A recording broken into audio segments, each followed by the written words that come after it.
Channel को subscribe करने के लिए लाल बटन को दबाएं और बेल आइकन को अवश्य दबाएं ताकि हमारी हर वीडियो आपके तक पहुंच सके। धन्यवाद।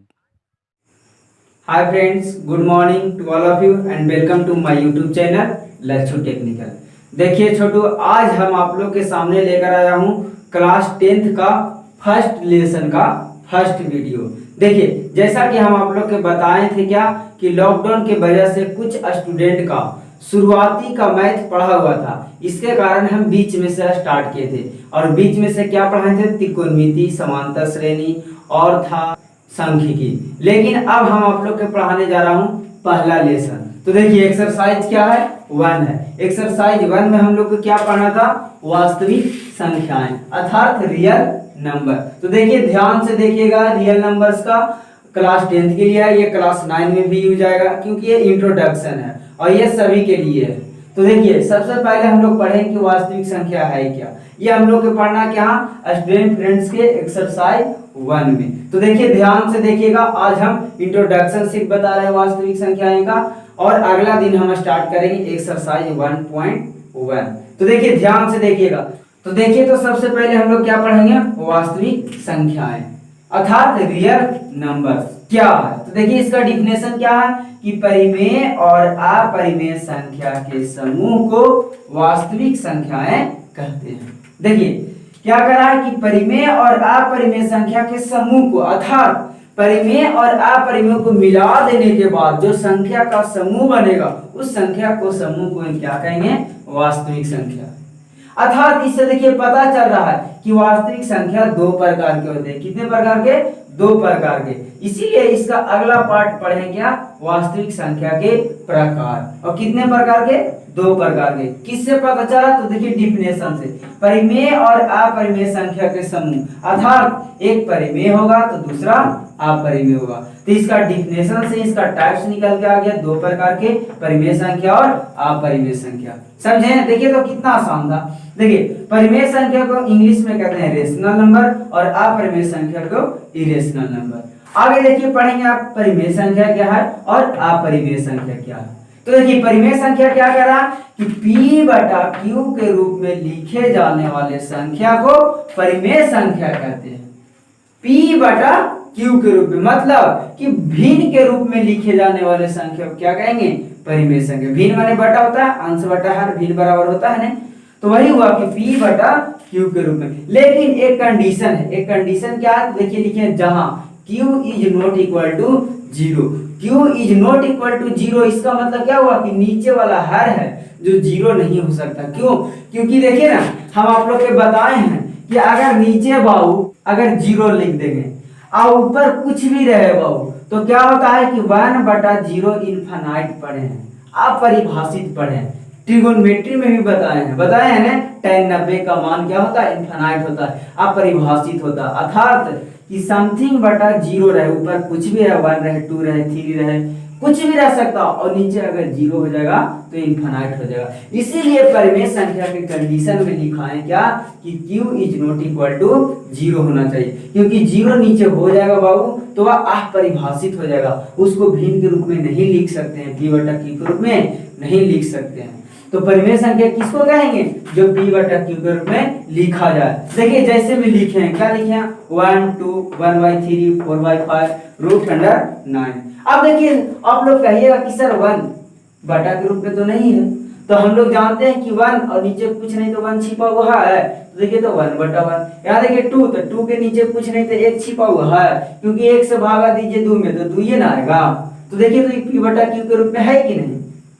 देखिए, आ गया 1/3 तो साफ पता चल रहा। यहाँ देखिए 4/5, ये भी पता चल रहा। यहाँ देखिए रूट 9, तो रूट 9 का वर्गमूल निकालेंगे तो क्या होगा? 3, और 3 के नीचे कुछ नहीं तो 1 है ना। तो देखिए, तो ये P बटा Q के रूप में है कि नहीं? तो देखिए, तो परिमेय संख्या का सीधा सीधी एग्जांपल क्या हो गया? 1, 2, 1/3, 4/5, रूट अंडर 9, etc इत्यादि। समझे? अब देखिए, इसका संकेत क्या होता है बाबू? R होता है। याद रखिएगा, इसका संकेत क्या होता है? R होता है। देखिए, ये सब सारा टर्म यूज आएगा एक्सरसाइज 1.1, 1.2 में, 1.3 में, 1.4 में। इसलिए हम सबसे पहले वास्तविक संख्या का इंट्रोडक्शन बता देते हैं। अगला देखिए क्या हो? अपरिमेय संख्या। अपरिमेय संख्या अर्थात इरेशनल नंबर, है ना। तो देखिए क्या कहेंगे कि p बटा q के रूप में नहीं लिखे जाने वाले संख्या को अपरिमेय संख्या कहेंगे। देखिए यहाँ डॉट डॉट डॉट लिख दिए बाबू, इसका मतलब आप लोग समझिए क्या कि p बटा q के रूप में नहीं लिखे जाने वाले संख्या को अपरिमेय संख्या कहते हैं, समझे। अब देखिए इसका संकेत क्या होता है, q होता है। क्या होगा, q। और इसका एग्जांपल देखिए क्या है, √2, √3, √5, √4/2 etc। अब देखिए इसको लिखिए आप p बटा q के रूप में नहीं लिखाएगा, क्यों। अब इसको लिख करके देखिए, जैसे √2 है वो, तो √2 में क्या होगा, √2 का वर्गमूल हम लोग जानते हैं क्या, √2 बराबर 1.41 डॉट डॉट डॉट। आगे पता नहीं, जब देखिएगा आप 2 का वर्गमूल निकालिए आप ऐसे करके, क्या आएगा 1.41 और लगते जाएगा वर्गमूल, लेकिन कभी समाप्त नहीं होगा। लेकिन यहाँ देखिए 1/3 इसको भागा दीजिए, तुरंत कट जाएगा। तो ये क्या हो गया, परिमेय संख्या। लेकिन ये क्या है, अपरिमेय संख्या, क्योंकि इसको p बटा q के रूप में लिख ही नहीं सकते। क्यों नहीं लिख सकते हैं बाबू, क्योंकि देखिए 1.41 डॉट डॉट डॉट है। इसका मतलब आप लोग क्या समझ रहे हैं, अगर बाबू आपको लिखा हुआ मिले 1.41 तो इसको आप लिख सकते हैं 1.41 और पॉइंट उड़ा देंगे बाबू, तो नीचे क्या हो जाएगा, 1 पर 2 जीरो, 2 अंक पॉइंट के बाद तो 2 जीरो। दशमलव उड़ाने के लिए आप लोग पढ़े नहीं 6-7 में। आप देखिए तो, लेकिन यहाँ डॉट डॉट डॉट है, इसका मतलब क्या है कि आगे और भी होगा 414 आगे और भी आता है। तो यहाँ से देखिए तो आगे दशमलव के बाद हमको पता ही नहीं है कितना अंक है, तो नीचे कितना अंक लिख देंगे, नहीं पता चलेगा। इसीलिए हमको देख रहे हैं कि q के रूप में नीचे नहीं आ रहा है, p बटा q, p तो है ऊपर लेकिन नीचे q नहीं आ रहा। इसका मतलब कि इसको हम नहीं लिख सकते हैं p बटा q के रूप में, इसीलिए कैसा संख्या, अपरिमेय संख्या। √3 इसका भी वही हाल है, √5 इसका भी वही हाल है। और यहाँ देखिए √4/2 इसको काटिए, 2 दूनी 4, तो क्या आ जाएगा, 2 आ जाएगा, फिर √2 आ जाएगा, फिर वही बात हो जाएगा। तो देखिए आपको किसी भी टर्म में लिखा हुआ रहे, इसको क्या कीजिएगा, आप सोल्व कीजिएगा। देखिए यहाँ जैसे √9 था, तो यहाँ रूट सब में देख लिए, तो यहाँ भी रूट दे करके नहीं कह दीजिएगा कि अपरिमेय है। यहाँ √9 क्या है, परिमेय है। क्यों, क्योंकि इसका वर्गमूल निकालेंगे तो क्या था 3, और 3/1 हम लिख सकते हैं, लिख सकते हैं कि नहीं। लेकिन यहाँ देखिए तो बाबू √2, √5, √3, यहाँ √4/2 है, तो आप कहिएगा कि सर √4 का वर्गमूल और नीचे 2 है, तो √4 का वर्गमूल तो 2 हो जाएगा, लेकिन नीचे 2 का वर्गमूल √2 होगा। इसको भागा दीजिएगा तो क्या हो जाएगा, √2 हो जाएगा। तो यहाँ देखिए तो √2 फिर वही हाल हो गया, अपरिमेय संख्या। समझे बात को, देखिए तो कितना आसान था। आगे देखिए तो यहाँ से एक एग्जांपल याद रखिएगा क्या, कि जितना में रूट लगा हुआ रहेगा, अब रूट लगा हुआ रहेगा लेकिन उसका वर्गमूल अगर नहीं निकलेगा, तब समझिएगा कि कैसा संख्या है, अपरिमेय संख्या। समझे। आगे देखिए क्या है, प्राकृतिक संख्या या अर्थात प्राकृत संख्या। इसको प्राकृतिक संख्या भी लिखा हुआ मिलेगा कहीं, या प्राकृत संख्या भी मिलेगा। इसका इंग्लिश क्या होता है, नेचुरल नंबर। इसका डिफिनेशन देखिए क्या है, गिनती वाले संख्या को क्या कहते हैं, प्राकृत संख्या कहते हैं। यहाँ देखिए सब जगह हम डॉट डॉट डॉट लिख दें, इसका मतलब क्या समझिएगा, को कहते हैं। क्या कहते हैं, तो जिसका डिफिनेशन रहेगा, जैसे यहाँ अपरिमेय था तो वो अपरिमेय संख्या कहते हैं, यहाँ क्या कहेंगे, प्राकृत संख्या कहेंगे। समझे। तो इसका परिभाषा क्या हो जाएगा, गिनती वाले संख्या को प्राकृत संख्या कहते हैं। अब गिनती आप लोग बचपन में गिनते थे 1 2 3, कहाँ से शुरू करते थे, 1 से नहीं शुरू करते थे। तो गिनती वाले संख्या अर्थात 1 2 3 4 5 6 है ना, तो वही लिख दिए एग्जाम्पल में। देखिए इसका क्या लिखे, 1 2 3 4 5 डॉट डॉट डॉट etc। समझे। आगे देखिए पूर्ण संख्या। पूर्ण संख्या क्या है वो, तो क्या रहा, तो होल नंबर। अब देखिए पूर्ण संख्या को इंग्लिश में होल नंबर बोलते हैं। अब पूर्ण संख्या क्या है, तो प्राकृत संख्या में शून्य को मिलाने पर बने संख्या के समूह को पूर्ण संख्या कहते हैं।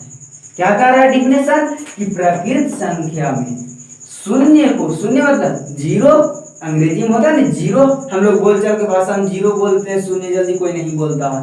तो क्या कहेंगे, प्राकृत संख्या में शून्य को मिलाने पर या सम्मिलित करने पर या शामिल करने पर जो संख्या का समूह बनेगा उसको क्या कहेंगे, पूर्ण संख्या। अब प्राकृत संख्या हम लोग अभी पढ़े हैं गिनती वाले संख्या, गिनती वाले अर्थात 1 से। अब उसमें शून्य मिला दीजिए। तो देखिए यहाँ एग्जाम्पल लिखे हैं 0 1 2 3 4 है ना, अर्थात 0 1 2 3 4 है ना। देखिए तो प्राकृत संख्या में 0 मिला दिया है, देखिए है ना प्राकृत संख्या, और इसमें हम शून्य को मिला दिए हैं। इस संख्या के समूह को क्या कर देंगे, पूर्ण संख्या कर देंगे। इसका संकेत क्या होगा बाबू, W। देखिए होल नंबर तो इसका W हो जाएगा, इसका देखिए नेचुरल नंबर तो N हो जाएगा, है ना। यहाँ रेशनल नंबर तो R हो जाएगा। उसी प्रकार देखिए आगे आप लोग क्या पढ़ना, पूर्णांक अर्थात इंटीजर। पूर्णांक को क्या कहते हैं, इंटीजर कहते हैं। अब पूर्णांक क्या है वो देखिए, पूर्ण संख्या के धनात्मक एवं ऋणात्मक मान के समूह को पूर्णांक कहते हैं। देखिए डिफिनेशन जैसे करा उसी के अनुसार एग्जाम्पल होगा। देखिए नहीं, इसका एग्जाम्पल याद करने की जरूरत है। देखिए तो प्राकृत संख्या है तो गिनती वाले, तो गिनती कहाँ शुरू करते हैं, 1 से। आगे देखिए पूर्ण संख्या, तो क्या कह रहा, प्राकृत संख्या में शून्य को, अब प्राकृत संख्या जान गए उसमें शून्य सम्मिलित कर देना। आगे देखिए पूर्णांक क्या करा, तो पूर्ण संख्या के धनात्मक एवं ऋणात्मक मान के समूह को। तो देखिए तो क्या करा, पूर्ण संख्या, तो पूर्ण संख्या भी पढ़े हैं 0 1 2 3 4 पढ़े हैं। अब देखिए तो उसके धनात्मक एवं ऋणात्मक, तो आप धनात्मक उसका निकालिए और ऋणात्मक निकालिए। जैसे देखिए तो बहुत, तो यहाँ से देखिए तो पूर्ण संख्या का धनात्मक और ऋणात्मक कर रहा, तो धनात्मक निकालेंगे तो क्या हो जाएगा 1 2 3 हो जाएगा। और 0 में प्लस लिखिए या माइनस, कोई दिक्कत, उसको 0 को 0 ही रहेगा उसका वैल्यू। अब देखिए 1 2 3 का माइनस ऋणात्मक निकालिए, अर्थात -1 -2 और -3 हो जाएगा। तो क्या कह रहा कि धनात्मक एवं ऋणात्मक मान के समूह को क्या कहेंगे, पूर्णांक कहेंगे। जैसे देखिए एग्जांपल लिखें क्या, dot dot dot -3 -2 -1 0 1 2 3 4 dot dot dot इत्यादि। ऐसा क्यों लिखे हैं, यहाँ देखिए इधर लिखें डॉट डॉट डॉट, इसका मतलब इधर से आते जाएगा -7 -6 -4 आएगा कि नहीं। उसी प्रकार फिर 0 आएगा, 0 के बाद 1 2 3 4 5 डॉट डॉट डॉट जाएगा, क्योंकि देखिए ना क्या था हमारा 0 1 2 3 4 था। इसका धनात्मक निकालेंगे तो 1 2 3 4 होगा, ऋणात्मक निकालेंगे तो -1 -2 -3 और -4 होगा। उसी प्रकार डॉट डॉट है तो -5 -6 -7 जाते जाएगा, वही यहाँ लिख दिए एग्जाम्पल में, है ना। तो इसको देखिए तो याद करने की जरूरत है। अब देखिए इसका संकेत क्या होता है, आई या जेड। आई से इंटीजर, और जेड इसलिए होता है भाऊ क्योंकि इंटीजर का खोज किया था जेहलिन नामक वैज्ञानिक ने। किसने, जेहलिन नामक वैज्ञानिक ने। ये एग्जाम्पल में पूछ सकता है भाऊ कि इंटीजर का खोज किसने किया था, जेहलिन नामक वैज्ञानिक। यहाँ देखिए लिख देंगे खोज करता, क्या लिख दिया है, खोज करता। किसने खोज किया था, जेहलिन नामक वैज्ञानिक ने, इसीलिए इसका संकेत में क्या लिखा जाता है, जेड भी लिखा जाता है। अब देखिए इसका डिफिनेशन से इसका टाइप्स निकल के आ रहा। जैसे यहाँ देखिए क्या कर रहा था, वास्तविक संख्या है तो परिमेय और अपरिमेय संख्या का समूह, तो यहाँ से परिमेय आएगा, अपरिमेय निकल के 2 प्रकार के। उसी प्रकार देखिए यहाँ करा पूर्ण संख्या के धनात्मक एवं ऋणात्मक, तो इसीलिए इसका हो गया पूर्ण संख्या के प्रकार में मुख्य 2, ऐसे होता है 3। अब कैसे जे भी समझाते हैं, देखिए मुख्य 2 हुआ, कौन कौन हो, तो एक धनात्मक और एक ऋणात्मक पूर्णांक। देखिए एक हो गया धनात्मक पूर्णांक जिसको i प्लस से लिखते हैं, एक ऋणात्मक पूर्णांक उसको i माइनस से लिखते हैं। अब देखिए इसका एग्जांपल लिखेंगे तो 1 2 3 4 धनात्मक वाला, इसका ऋणात्मक लिखेंगे तो -1 -2 -3 डॉट डॉट डॉट होगा नहीं। अब देखिए एक शून्य पूर्णांक, क्यों हुआ शून्य पूर्णांक, देखिए ना पूर्ण संख्या के धनात्मक एवं ऋणात्मक, लेकिन एक आता है पूर्ण संख्या में 0 भी आता है, इसीलिए इसको एक अलग श्रेणी में लिया जाता है शून्य पूर्णांक। ना ही ये धनात्मक है ना ही ये ऋणात्मक है, क्योंकि -0 लिखे या +0 लिखे दोनों को 0 ही लिखा जाता है, इसीलिए इसको धनात्मक पूर्णांक या नहीं ऋणात्मक पूर्णांक कहते हैं। इसको डायरेक्ट क्या कहेंगे, शून्य पूर्णांक, और इसको आई नॉट से सूचित किया जाता है, और इसका एग्जाम्पल क्या हो जाएगा, सिर्फ 0 हो जाएगा। अब देखिए कहीं कभी कभी क्या होगा, धनात्मक पूर्णांक में 0 को भी लिया जाता है, समझे, क्योंकि 0 ना ही माइनस है ना ही प्लस है, तो हम लोग जानते हैं कि प्लस छिपा हुआ रहता है, अर्थात 0 प्लस रहेगा, समझे। तो कहीं कहीं प्लस वाला भी लिख दिया जाता, लेकिन ऐसे आपको पूछेगा पूर्णांक कितने प्रकार का ऑब्जेक्टिव, तो सिर्फ आप कहिएगा 2 प्रकार के, कौन कौन, एक धनात्मक और एक ऋणात्मक। लेकिन कहेगा क्या शून्य एक पूर्णांक है, तो क्या कहेंगे, हाँ। कहेगा कैसा पूर्णांक है, तो कहेंगे शून्य पूर्णांक है, समझे? तो याद रहेगा। अब देखिए आप लोग के सामने वास्तविक संख्या से जितना भी रिलेटेड था हम आप लोग के पढ़ा चुके हैं। अब यहाँ से आप लोग का समाप्त हुआ इंट्रोडक्शन से वास्तविक संख्या का। अब अगले वीडियो में हम आप लोग के सामने लेकर आएंगे एक्सरसाइज 1.1। ये अभी एक्सरसाइज 1 शुरू किए।